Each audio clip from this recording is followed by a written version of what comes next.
ইয়া দুনিয়া আইনাল মুলুক, রাজা বাদশারা কোথায় যারা ক্ষমতার দাপটে পা জমিনে ফেলতে চাইতো না?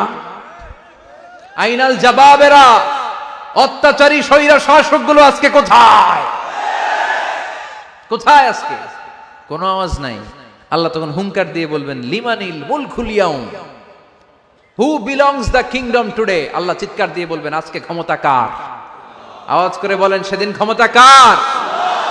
আল্লাহ সেদিন প্রশ্ন করে নিজেই নিজের প্রশ্নের উত্তর দিবেন, লিমানিল মুলকুল ইয়াউমা লিল্লাহিল ওয়াহিদিল কাহ্হার। সেদিন ক্ষমতা দুনিয়ার কোনো রাজার নাই, কোনো বাদশার নাই, কোনো স্বৈর শাসকের নাই, কোনো সুলতানের নাই, কারো নাই। সেদিন ক্ষমতা চলবে একজনের, তিনি কে? তার নাম হচ্ছে রহমান। তার নাম কি? আরো জোরে বলেন, কি নাম? এজন্য রহমান কারে বলে আজকে চিনতে পারছেন? তার দয়ার শেষ আছে? তার ক্ষমতার কোনো কুল কিনারা আছে? তার ধন ভাণ্ডারে কোনো কমতি আছে?